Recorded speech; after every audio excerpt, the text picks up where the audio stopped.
అఖిలాండ కోటి బ్రహ్మాండ నాయక. నా రాణి ఎవరో తెలుసా? ఎవరు? మా అమ్మ. హాయ్ ఫ్రెండ్స్, ఎలా ఉన్నారు? అందరు బాగున్నారా? ప్రజెంట్ నేను విజయవాడ దగ్గర మంగళగిరి ఏరియాలో జేబీఆర్ అపార్ట్మెంట్స్లో ఉన్నాను. బికాజ్ నేను అమ్మవారి దర్శనానికి వచ్చాను, నవరాత్రులు కదా. మనతో పాటు దర్శనానికి తమన్ కూడా వచ్చాడు, మ్యూజిక్ డైరెక్టరు. ప్రోటోకాల్తో వెళ్తున్నాను చూడండి ఆయన. అక్కడ తమనో కాదో ఒకసారి చూసి మీరు కామెంట్ చేయండి. ఇక వీడియోలోకి వెళ్తే మనము నైట్ 9 o'clock కర్నూలు నుంచి బయలుదేరాం మన కార్ వేసుకొని. ఆ ఘాట్ సెక్షన్, మన గిద్దలూరు ఘాట్ సెక్షన్ చాలా ఇబ్బందికరంగా ఉంటుంది నైట్ టైంలో. ఇలా అన్నీ ఎదురుగా వచ్చి మనకి చాలా ఇబ్బంది పెడుతుంటాయి, మనం చాలా జాగ్రత్తగా పోవాలి. అక్కడ లారీ చూడండి, అంటే యూటర్న్ చేసుకోలేక, అంటే బండి లారీ పైకి ఎక్కలేక, రైట్ తీసుకోలేక ఇక్కడ స్ట్రక్ అయిపోయి చాలా సమయం వెయిట్ చేసి పైకి వచ్చింది. ఇట్లా చాలా ఇష్యూస్ ఉంటాయి మన గిద్దలూరు ఘాట్ సెక్షన్లో, చాలా జాగ్రత్తగా వెళ్ళాల్సి వస్తుంది. రోడ్డు ప్రయాణం చేసేటప్పుడు జాగ్రత్తలు వహించండి. నైట్ టైం మన కార్లో ఆడ చెల్లెత్తు ఎట్టకెళ్ళకి మనము మంగళగిరిలోకి ఎంట్రీ ఇచ్చాము. మంగళగిరిలో ఇది ఒక టెంపుల్ బాగుంటుంది. ఎర్లీ మార్నింగ్ దర్శనానికి పోవడానికి పోతే చాలా మంది ఉన్నారని దర్శనం చేయకుండా ఈవినింగ్ 6 o'clock బయలుదేరినాం మళ్ళీ దర్శనానికి. ఈవినింగ్ 6 o'clock బయలుదేరితే అట్లా ఎంత బాగుంది చూడండి. ఇదంతా కృష్ణా నది బ్రిడ్జ్. ఈ బ్రిడ్జ్ పైన నుంచి చూస్తే మనకి టెంపుల్ కూడా కనిపిస్తుంది. కానీ ఈ టైం చాలా బిజీగా ఉంటాయి రోడ్లో. 6 o'clock అంటే మనకి విజయవాడ రోడ్లు మొత్తం చాలా బిజీ ఉంటాయి. అందులో అమ్మవారి ఉత్సవాలు కాబట్టి చాలా ట్రాఫిక్. అసలు మాకు దర్శనంకి 2 hours పడితే రోడ్ల పైన తిరగడానికి 2 hours పట్టింది. ఎందుకంటే ఆ దర్శనము తర్వాత పార్కింగ్కి చోటు దొరకక చాలా ఇబ్బంది పడినాము పార్కింగ్ కోసం మెయిన్గా. ఈ నవరాత్రుల్లో మీరు దర్శనం పోవాలనుకుంటే ఒక్కటే సింపుల్ గుర్తు ఏంటంటే, కుమ్మరిపాలెం దగ్గర టీటీడీ వాళ్ళ ప్లేస్ ఉంటుంది.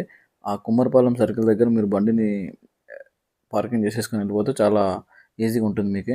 చూడండి అంత ప్రకాశం బ్యారేజ్ ఎట్లుందో మీకు.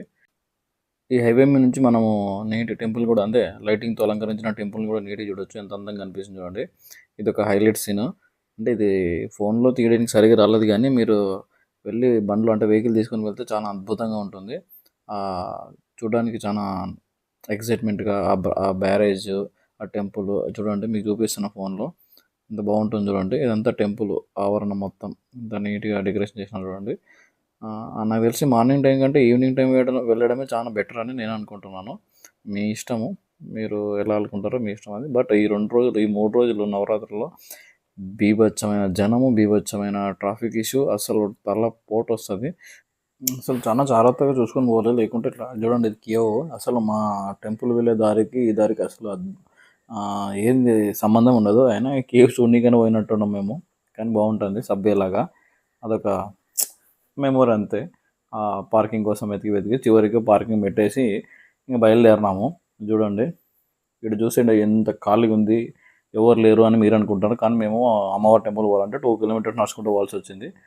అక్కడ కృష్ణానదిలో హంసవాహనంలో ఉంది చూడండి, ఆ పడవలో వచ్చేసి మనకి అమ్మవారిని హంసవాహనంలో ఊరేగించడానికి పెట్టిన పడవ అది. అమ్మవారిని ఊరేగిస్తూ ఉంటారు. దర్శనానికి వెళ్ళే దారిలో మనకి అమ్మవారి టెంపుల్, అంటే కామధేని అమ్మవారి టెంపుల్ వస్తుంది. తర్వాత అభయ ఆంజనేయ స్వామి టెంపుల్ కూడా వస్తుంది. ఆయన క్షేత్రపాలకు కూడా ఉంటాయి ఇక్కడ. హైదరాబాద్ వే కనిపిస్తుంది చూడండి మనకి. మనం ఆ బ్రిడ్జ్ పై నుంచి ఎందాక వచ్చింది, ఊరల్లో తిరిగి ఆ బ్రిడ్జ్ పై నుంచి వచ్చింది. మనం అక్కడ చూడండి, అది పోలీస్ కంట్రోల్ రూము. మనము నిజంగా పోలీస్ వాళ్ళకి చాలా థ్యాంక్స్ చెప్పుకోవచ్చు. ఎందుకంటే ఎక్కడే చిన్న గురు చేయకుండా చాలా పకడ్బందీగా బందోబస్తు నిర్వర్తించి దర్శనాన్ని చాలా సాఫీగా జరిగేలా చూస్తున్నారు. ఈ 9 రోజులు, 1 రోజు 2 రోజులు కాదు, 9 రోజులు, అంటే ఈసారి 11 రోజులు.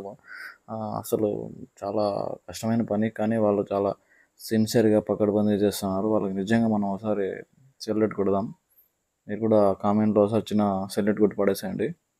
ఇదంతా గుడిలోకి ఎంటర్ అయిన తర్వాత మొత్తం గుడి ప్రాంగణం ఇలా ఉంటుంది. మొత్తం అంటే గుడిలో మనం అమ్మవారిని చూసేది 5-10 సెకండ్లు, కానీ గుడి లోపల మనం ఎంత డెకరేషన్, ఈ అలంకరణ అదొక్కటి చాలా అద్భుతంగా ఉంటుంది, బ్రహ్మాండంగా. మెయిన్గా అమ్మవారి అలంకరణలో ఈ లైటింగ్ సిస్టమ్కి చాలా విలువ ఇచ్చారు. ఎందుకంటే లైటింగ్, ఈ పూల అలంకరణ చాలా అద్భుతంగా ఉంటుంది. అదొకటి కానీ మనము 5 secondsలో అమ్మవారిని చూస్తాం అంతే, 5 or 10 secondsలో. కానీ ఈరోజు అమ్మవారు చండీ అవతారంలో మనకు దర్శనం ఇస్తారు. చూసిన 5-10 seconds చాలా అద్భుతంగా ఆనందంగా అనిపిస్తుంది. అమ్మవారి 5వ అవతారమైన చండీ అవతారంలో అమ్మవారు మనకి దర్శనం ఇచ్చి, అమ్మవారు మనపైన ఏ దుష్టశక్తుల ప్రభావం చూపకుండా, మనపైన చూపించే ఏదైనా మన మీద దుష్టశక్తుల ప్రభావం ఉంటే వాటిని సంహరించి మనం సుఖశాంతిలో హ్యాపీగా లైఫ్ లీడ్ చేసేలా అమ్మవారు మనకి ఆశీస్సులు ఇస్తుంటారు. ఇది చాలా అద్భుతమైన రోజు. ఇంకా ఈ అవతారంలో అమ్మవారు ఎంత అందంగా, ఎంత ప్రకాశంగా, ఎంత గంభీరంగా కనిపిస్తారంటే, అమ్మవారు వాహనమైన సింహం పైన అలాగే కూర్చొని మహారాణిలా కూర్చొని ఆమె కాలు ఒకటి కిందికి ఒక కాలు పైకి వేసుకొని అమ్మవారు ప్రకాశవంతమైన మొహంతో మనల్ని చూస్తున్నట్టు అనిపిస్తూ ఆమె ఆశీస్సులు మనపై చూపుతూ చాలా ఆనందింపజేస్తుంది. ఆ దర్శనంలో ఆ 5 నిమిషాలు, అంటే 5 నిమిషాలు కాదు, 5 సెకండ్లు మనకి ఇచ్చిన దర్శనంలో అమ్మవారు ఎంత అద్భుతంగా కనిపిస్తారంటే చాలా బ్రహ్మాండంగా కనిపిస్తారు. కానీ జనాలు చాలా ఎక్కువ ఉన్నారు. చిన్నపిల్లల్ని మాత్రం అస్సలు తోలుకొని రావద్దండి. తోలుకొచ్చినా చాలా జాగ్రత్తగా తీసుకొని పోండి.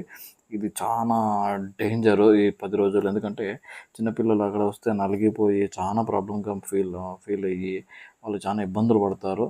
ఇంకోటేందంటే మనకి స్పెషల్ దర్శనం అంటూ ఏమి లేదు. స్పెషల్ దర్శనం ఎత్తేసినారంటే మార్నింగ్ ఉందేమో తెలీదు మాకి. ఈవినింగ్ వచ్చేసరికి స్పెషల్ దర్శనం ఎత్తేసినారు.